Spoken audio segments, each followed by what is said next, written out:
Hello everyone, hello dear students. Guys, ये जो advance level का सेशन है, इस सेशन में हम लोग बड़े इंटरेस्टिंग क्वेश्चंस करने वाले हैं और मेनली इसके अंदर वही प्रीवियस ईयर वाले क्वेश्चंस होंगे जिनको हम एनालाइज भी करेंगे। ठीक है, आपने जो सॉल्व किया हुआ है उसको आप दोबारा से देख सकते हो, जो नहीं किया हुआ उसको ट्राई कीजिए, तो बहुत मज़ा आने वाला है। जैसे कि देखो, इस क्वेश्चन की अगर हम बात करें, जैसे पहला क्वेश्चन अपने सामने है, इस क्वेश्चन की अगर हम बात करें तो इसमें आपसे आईपीएससी नेम पूछा हुआ है। ठीक है, इस तरह की बात हम पहले वैसे कर भी चुके हैं कि भाई इनमें क्या ध्यान देना चाहिए। मल्टीपल करेक्ट वाला क्वेश्चन है, एक बार जल्दी से इसको अटेम्प्ट करें या री अटेम्प्ट करें जल्दी से। हर क्वेश्चन को ठीक से अटेम्प्ट करना बहुत बहुत ज़रूरी है।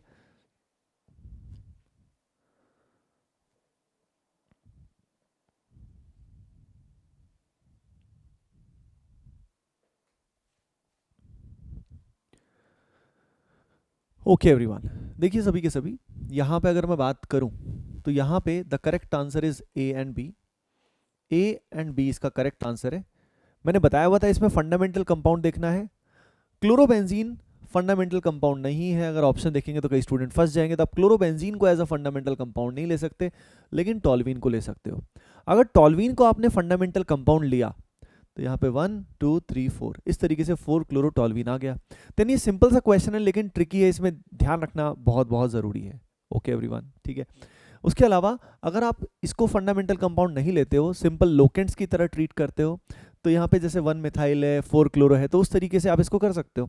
आप डायरेक्टली लोकेंट समझ के यहाँ पे अब नंबरिंग करोगे तो यहाँ पे ये 1 पे क्लोरो आएगा और 4 पे मिथाइल आएगा, अगर आप सिंपली एक लोकेंट मान के इसको करते हो तो। ओके, अब देखो नेक्स्ट क्वेश्चन, बहुत ही ब्यूटीफुल क्वेश्चन है। देखिए एक बार क्वेश्चन को, दिमाग लगाइए, सोचिए क्या क्या है इसमें, then we will move forward.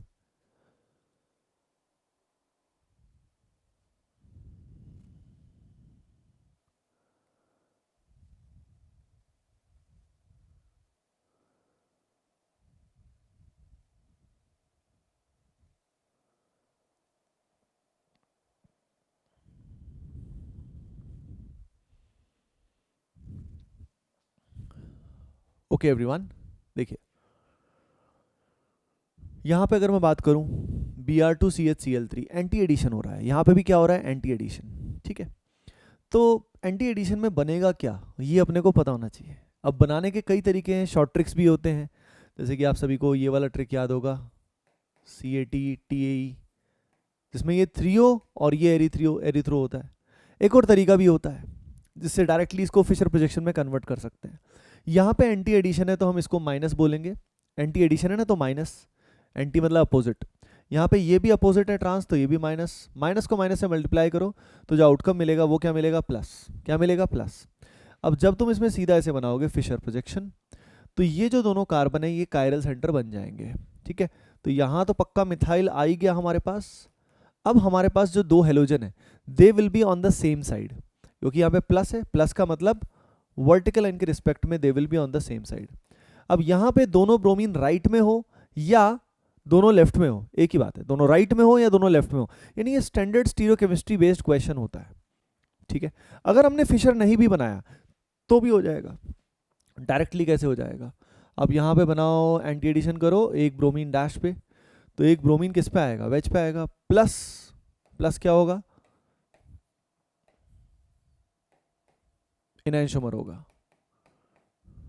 समझ रहे हो क्या, प्लस इसमें क्या होगा, इनैंशोमर होगा। ठीक है, तो इस तरीके से यहाँ पे क्या हो जाएगा, यहाँ पे मतलब ये लगता है इनैंशोमर जैसा लेकिन होता नहीं है, दीज टू आर आइडेंटिकल।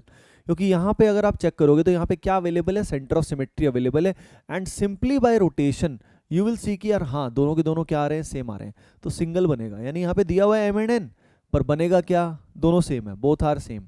ठीक है, सिमिलरली यहाँ पे बनाओगे, यहाँ पे एंटी एडिशन करोगे और उससे पॉसिबिलिटी कितनी आएंगी, दो पॉसिबिलिटी डियर स्टूडेंट्स आएंगी, और वो दोनों एक दूसरे के क्या होंगे, इनैंशोमर होंगे। अब क्या किया, ये प्रोडक्ट बनाने के बाद फिर पूछा हुआ है कि कौन आपस में डायस्टीरियोमर है, ट्रांस एडिशन, यहाँ पे एंटी एडिशन को क्या बोला हुआ है, trans addition. So guys the correct answer is B and D, B and D इसमें करेक्ट आंसर है।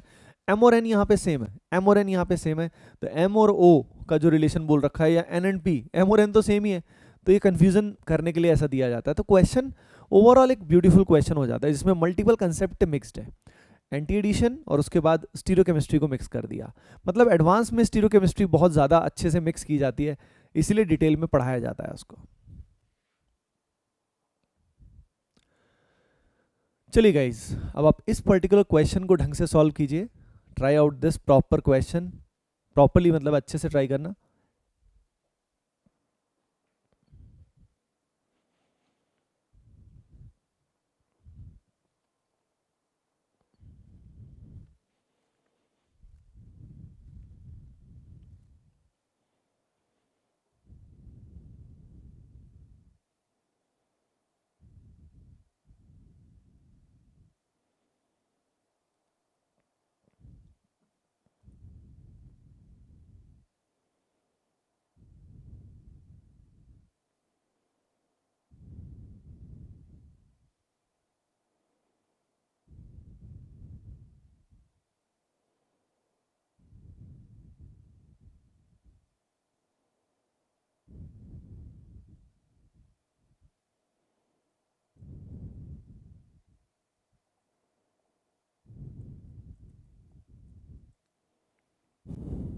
Hello hello, okay everyone.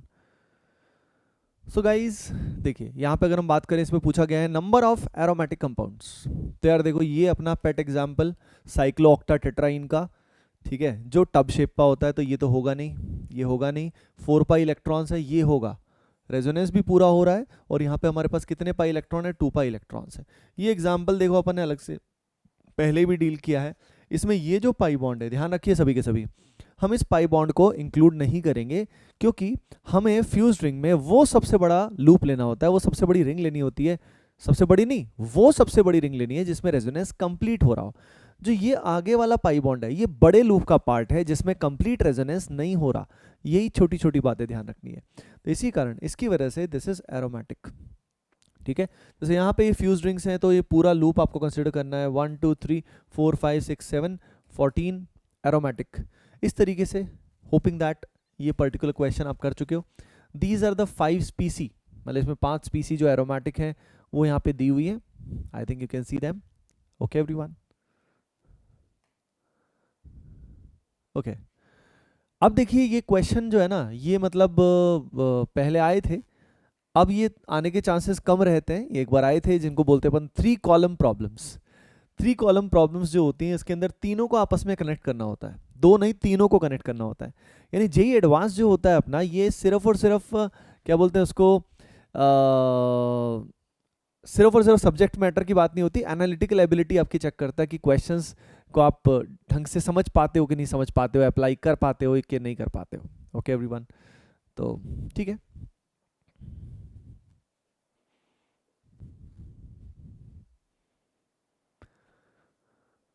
Try कीजिए ढंग से।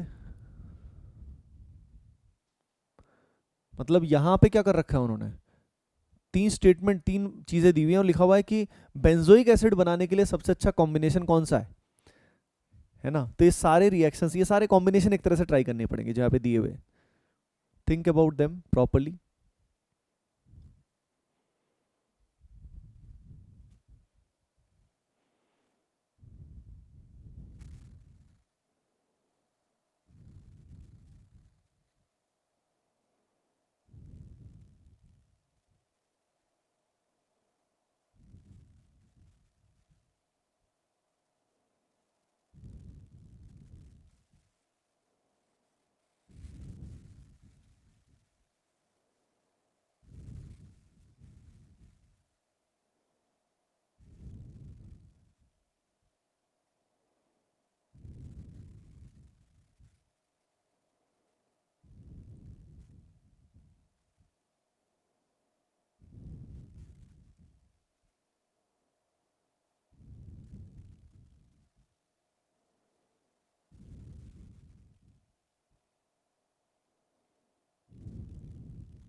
हाँ जी एवरीवन, देखिए, बेंजोइक एसिड का करेक्ट कॉम्बिनेशन जो है वो कौन सा है, वो है यहाँ पे दिया हुआ है क्या, ए 2 1, और उसके अलावा क्या दिया हुआ है, एस।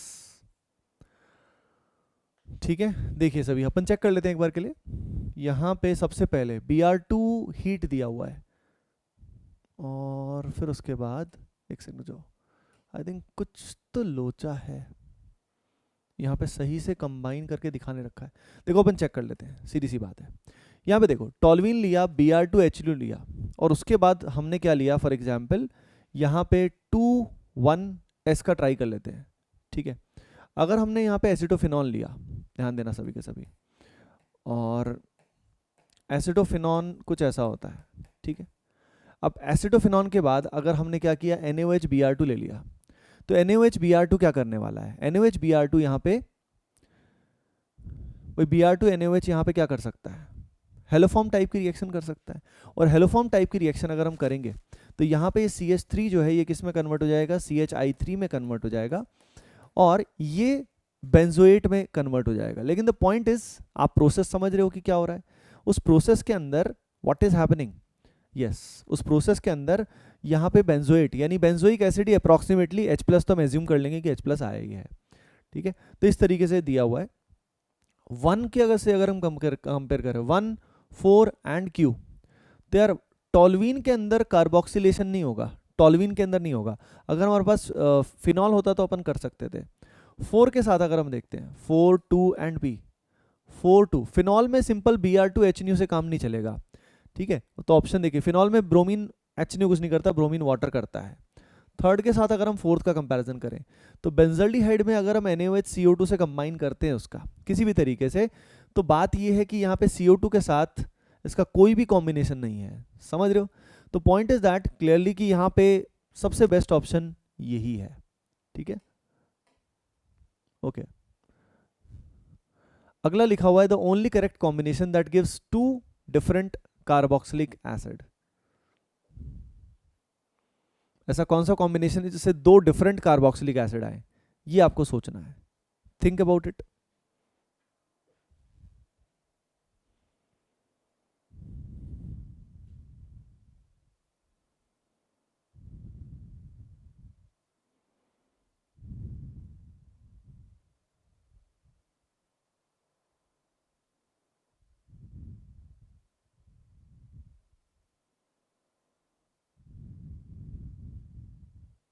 थ्री थ्री पी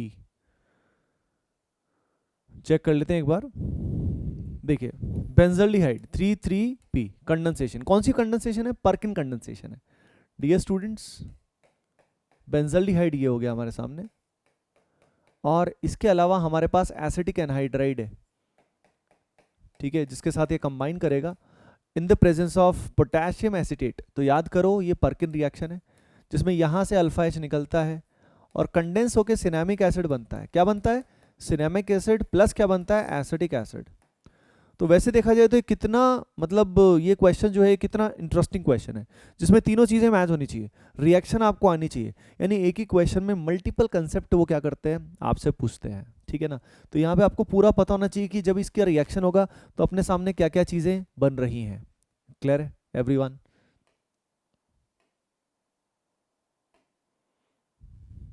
ये हो गया।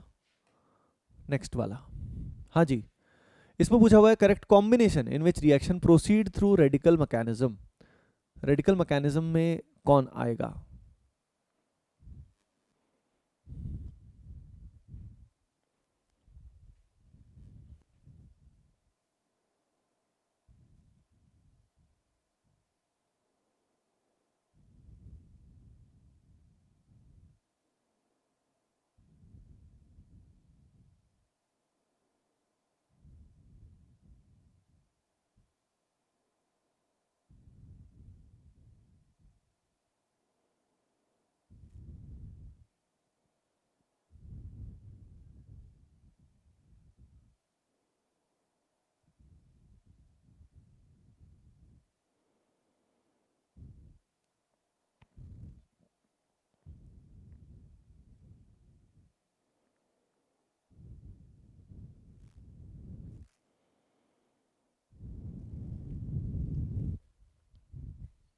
हाँ जी, देखिए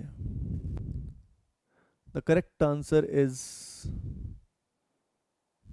ये एक्चुअली इन्होंने कुछ सेटिंग सॉल्यूशन में गड़बड़ किया हुआ है, लेकिन यहाँ पे आइए देखते हैं 1 2 R, 1 2 R, आइए देखते हैं 1 2 R, बिल्कुल सही है भाई। यहाँ पे जब अपन Br2 के साथ रिएक्शन कर रहे हैं तो यहाँ पे क्या हो रहा है, सब्स्टिट्यूशन हो रहा है, Br2 H न्यू। मतलब ये वाला ऑप्शन जेन्युइनली बहुत आसान था। यानी इन क्वेश्चंस को, इस तरह के क्वेश्चंस को करने का सबसे बढ़िया तरीका क्या होता है, सबसे अच्छा तरीका है कि भाई ऑप्शंस को सीधा एक बार चेक कर लो, उसमें बहुत सारे आसानी से एलिमिनेट हो जाते हैं। और पता है इसी वजह से क्या होता है, इसी वजह से ये जो अपना क्या बोलते हैं इसको, थ्री कॉलम प्रॉब्लम्स हैं, उसके आने के चांसेस बहुत ही कम हो चुके हैं, क्योंकि उसमें ऑप्शंस, डेंजरस ऑप्शंस बनाना मुश्किल होता है, बहुत डिफिकल्ट होता है। ठीक है, ओके, चलिए अब इस क्वेश्चन को सॉल्व कीजिए।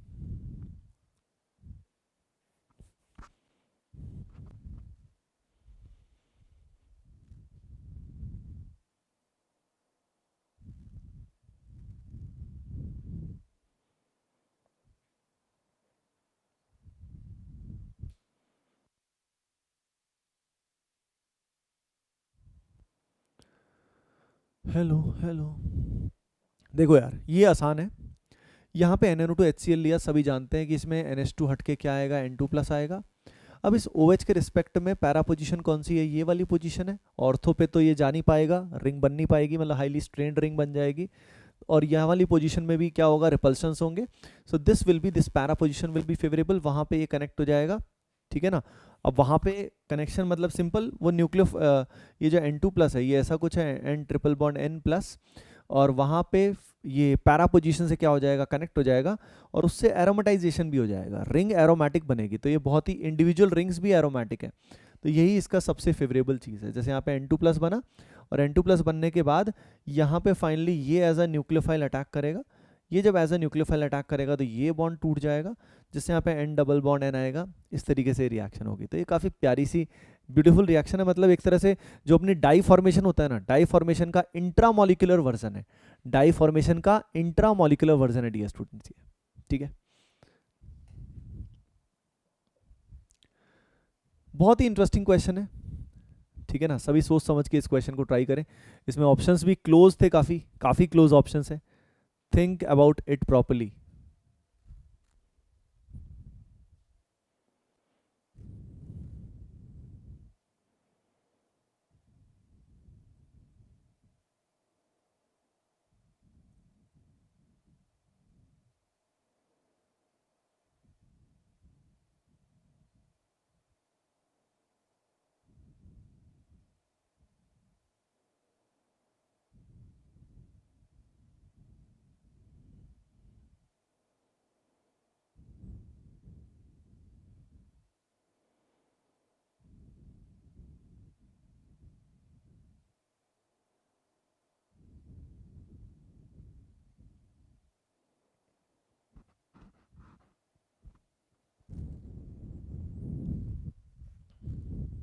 ओके एवरीवन, देखिए इस क्वेश्चन में करेक्ट आंसर अपने को दिया हुआ है सी। यानी सबसे ज़्यादा इसमें जो बेसिक है वो तो फोर्थ है, वो तो सिंपल है। देखो फोर्थ तो बेस्ट आना ही था। अब डाउट आ रहा था बी और सी ऑप्शन में, मैं क्लियर कट बोलूँ ये इतना अच्छा क्यों है, क्योंकि ये वाला नाइट्रोजन भी प्लस एम शो करके यहाँ पे प्लस एम शो करेगा, तो इससे एन पे नेगेटिव आएगा, और एन पे नेगेटिव आएगा तो आप समझ रहे हो कि क्या हो रहा है। इधर वाला जो नाइट्रोजन है ये भी इलेक्ट्रॉन पेयर देगा, यानी दोनों एन के प्लस एम लगेंगे। ये तो बेस्ट आना ही था। अब डाउट ये था कि 1 2 एंड 3 में कैसे कंपेयर करेंगे, कंपैरिजन काफ़ी क्लोज लगता है। तो यार देखो अपने को डिफरेंस देखना है। यहाँ पे अगर हम देखें तो इसका NH2 का प्लस एम लग रहा है। ठीक है, पहले 1 और 2 को कंपैरिजन करते हैं, है ना। उसके अलावा यहाँ पे हमारे पास CH3 ग्रुप है, CH3 ग्रुप जो भी, वो भी इलेक्ट्रॉन रिलीजिंग है, और यहाँ पे NH2 है। अब यहाँ पे अगर मैं देखता हूँ तो यहाँ पे इलेक्ट्रॉन पेयर देगा। ठीक है ना। अब इलेक्ट्रॉन पेयर अगर ये देगा तो अगर तुम ध्यान से देखो तो ये जो ग्रुप है ना, ये इलेक्ट्रॉन डोनेटिंग ग्रुप है, इलेक्ट्रॉन रिलीजिंग टाइप का ग्रुप है। तो वो क्या करेगा, वो इस एन पे नेगेटिव चार्ज को थोड़ा सा डिस्टेबलाइज करेगा, स्लाइटली डिस्टेबलाइज करेगा। ऐसी दिक्कत यहाँ पे नहीं आएगी, जो नाइट्रोजन है इस पे नेगेटिव आएगा, it will not create any difference at all. ठीक है ना, वो दिक्कत यहाँ नहीं आएगी। तो CH3 का जो डोनेशन है उससे कोई इतना नुकसान वाली चीज़ नहीं है। ठीक है, और उसके अलावा अगली चीज़ अगर हम कॉन्जुगेट एसिड से देखें तो वो तो ठीक है, that is fine. Conjugate acid तो दोनों में ही स्टेबल बनता है। ठीक है ना। तो स्लाइटली, यानी 1 वाला अगर देखा जाए तो स्लाइटली बेटर है एज कंपेयर टू दिस। ठीक है, ये वाला कम क्यों है? ये वाला कम इसलिए है क्योंकि इस नाइट्रोजन का जो लोन पेयर है, अगर हम इसको देखें तो ये ऊपर भी रेजोनेंस कर रहा है और ये नीचे भी रेजोनेंस कर रहा है, यानी इसका जो प्लस एम होगा जिससे इस एन पे ये इलेक्ट्रॉन सप्लाई करेगा, वो प्लस एम रिलेटिवली वीक हो जाएगा। समझ रहे हो? तो बीच में पाई बॉन्ड आने से इसका बेसिक स्ट्रेंथ हल्का सा घट जाएगा, बढ़ेगा नहीं। ठीक है ना? तो कई स्टूडेंट्स को ऑफन ये डाउट आ जाता है, वो इसको गुआनिडीन टाइप का एग्जांपल समझ लेते हैं, लेकिन ये जो गुआनिडीन है ये एलिफेटिक अमाइन से भी ज़्यादा एसिडिक होता है, बेसिक होता है, एलिफेटिक से भी ज़्यादा बेसिक होता है, लेकिन यहाँ पे ये वाला नहीं होता। जिसमें पाई बॉन्ड यहाँ आ गया, उसकी बेसिक स्ट्रेंथ सिग्निफिकेंटली डिक्रीज हो जाती है। ठीक है, तो इसमें सबसे जो क्लोज कंपटीशन था डियर स्टूडेंट्स, वो पहले और दूसरे के बीच में था, है ना? और बस इतनी सी बात है।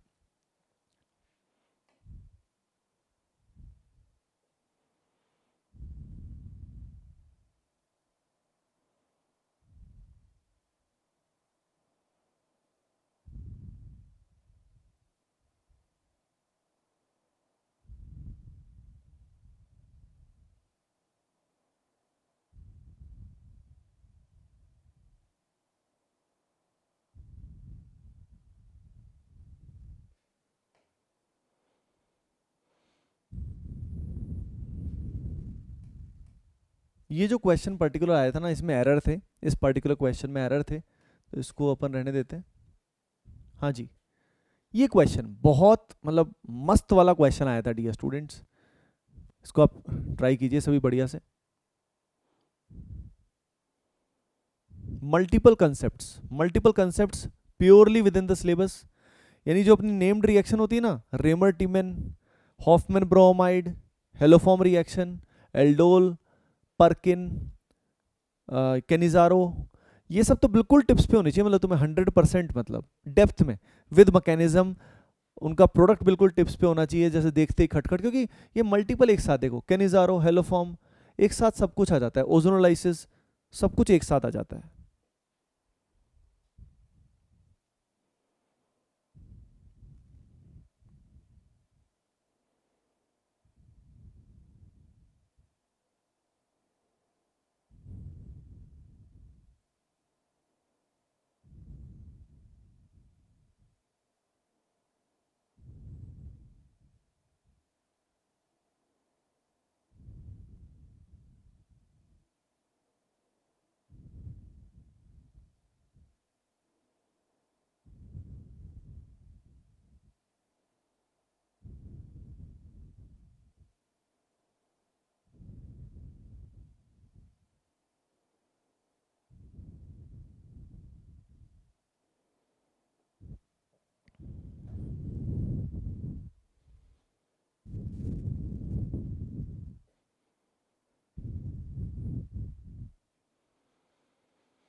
देखिए एवरीवन, पी एंड आर के बारे में आपको इन्फॉर्मेशन देना था, और पी और आर का ओजोनोलाइसिस करके क्यों मिल रहा है, और यहाँ पे अपने को मिल रहा है एस। ठीक है, और मॉलिक्यूलर फॉर्मूला दिया हुआ है क्यू एंड एस का C8H8O, है ना? अगली चीज़ क्या लिखी हुई है, जो क्यू है वो कैनिजारो कर सकता है लेकिन हेलोफॉर्म नहीं कर सकता, लेकिन एस जो है वो हेलोफॉर्म कर सकता है, कैनिजारो नहीं कर सकता। ठीक है, तो अपने को उसके बेसिस पे ऑप्शन सेलेक्ट करने थे, इनको कट करके देखना था, ओजोनोलाइसिस करके देखना था। ठीक है, तो यहाँ पे जो ऑप्शंस हैं वो ए एंड बी ऑप्शंस हैं। ठीक है, मल्टीपल करेक्ट का बहुत ही खूबसूरत एग्जाम्पल है ये। यहाँ पे जब इसका ओजोनोलाइसिस करोगे, जैसे यहाँ पे पी वाले केस में बात करते हैं, तो इसका किया तो यहाँ पे क्या आ गया, CHO आ गया। ठीक है, अब ये CHO आने के बाद क्या दिया हुआ है यहाँ पे, Q बन जाएगा। ठीक है, इसमें अगर हम बात करें तो CO C डबल बॉन्ड हो, ये एसिटोफेनॉल बन जाएगा। तो भाई ये भाई साहब हमारा एल्डोल कर सकता है, कैनिजारो नहीं कर सकता, इसमें अल्फा H अवेलेबल है, और हेलोफॉर्म तो कर ही सकता है, ये अपना हेलोफॉर्म नहीं कर सकता, यहाँ पे CHO आ जाएगा। ठीक है, इसके बाद अगर हम यहाँ पे बात करें, सेम फंडा यहाँ पे भी एप्लीकेबल है, यहाँ पे CHO आएगा, तो ये जो ऊपर वाली अपनी कौन सी रिएक्शन है, कैनिजारो नहीं देगा, मतलब कैनिजारो देगा, और ये देखो यहाँ पे वही अपना एसिटोफेनॉल बन जाएगा। तो it was a beautiful question, जिस तरीके से अपने को इसमें समझना था। ठीक है, और दोनों वैलिड होने चाहिए, याद रखिए, सिर्फ एक के वैलिड होने से काम नहीं चलेगा, हमें दोनों को देखना पड़ेगा। ठीक है, और अगली चीज मॉलिक्यूलर फॉर्मूला भी ध्यान रखना पड़ेगा, जो यहाँ पे मॉलिक्यूलर फॉर्मूला दिया हुआ है वो सेट बैठ रहा है कि नहीं बैठ रहा है। ठीक है, कई बार जैसे यहाँ पे देखो, यहाँ पे कैनिजारो वगैरह देगा, पर यहाँ मिथाइल है, समझ रहे हो? तो मिथाइल होगा तो वहाँ पे क्या होगा, मतलब कैनिजारो क्या बोल रहा हूँ, हेलोफॉर्म देगा, लेकिन यहाँ पे मिथाइल आने की वजह से मॉलिक्यूलर फॉर्मूला मैच नहीं करेगा। तो सच अ इंटेलिजेंट क्वेश्चन जिसमें आपका प्रेजेंस ऑफ माइंड, आपके बेसिक कंसेप्ट्स बहुत अच्छे होने चाहिए, तब जाके आप इन क्वेश्चंस को अच्छे से अटेम्प्ट कर सकते हो, ठीक है ना। यानी एडवांस के दौरान अपना जो फ्रेम ऑफ माइंड है वो बहुत रिलैक्स होना चाहिए, ऑनेस्ट होना चाहिए। एक तरह से होता है ना, जैसे एक आर्ट का काम कर रहे हैं, मतलब आर्टिस्टिक सी चीज़ होती है वो, जिसमें रिलैक्स होके मजे से, ठीक है ना, एक एक क्वेश्चन को देखते हैं, समझते हैं क्या क्या रखा है, गेम की तरह है, ठीक है।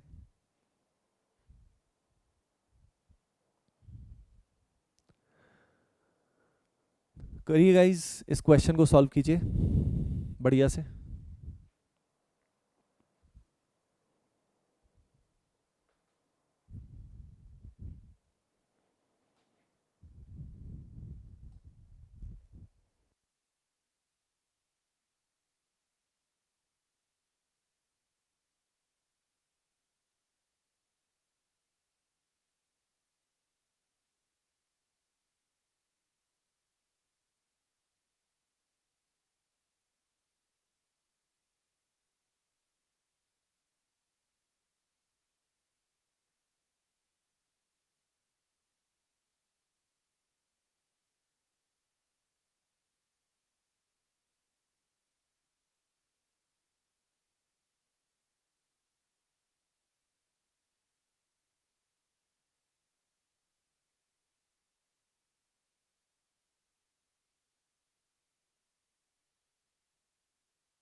हाँ जी, देखिए भाई, बड़ा इंटरेस्टिंग क्वेश्चन है।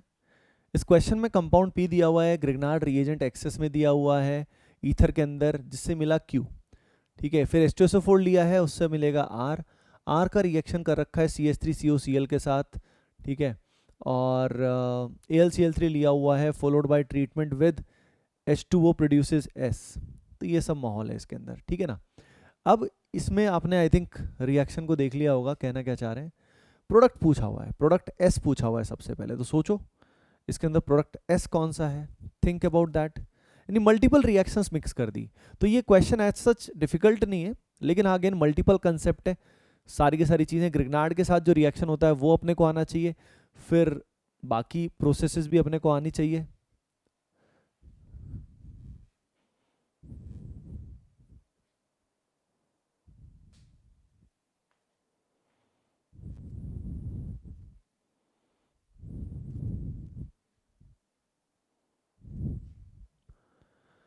ओके एवरीवन, देखिए सभी ध्यान से, यहाँ पे अगर हम बात करते हैं तो यहाँ पे क्या हो रहा है, यहाँ पे ये जो पर्टिकुलर कंपाउंड है ये हमारा S है।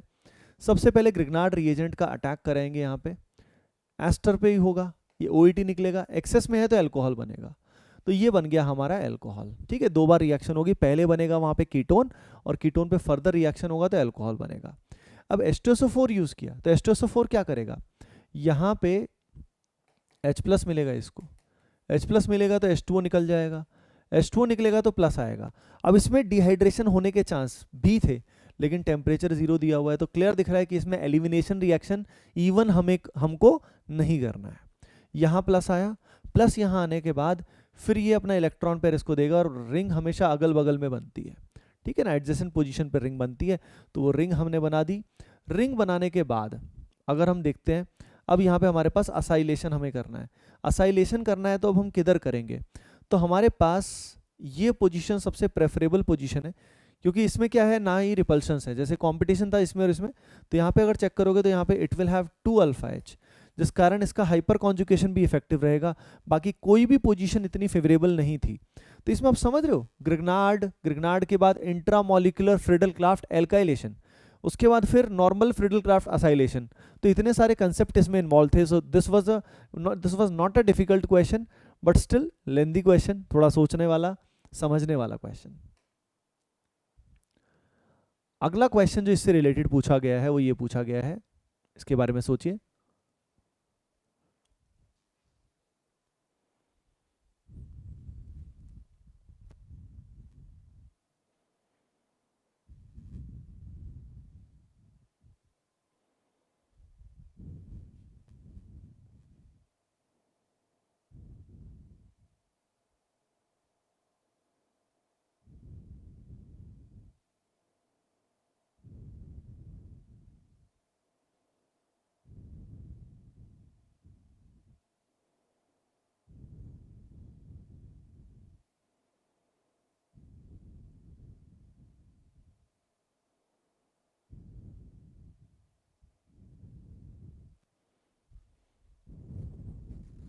देखो यार,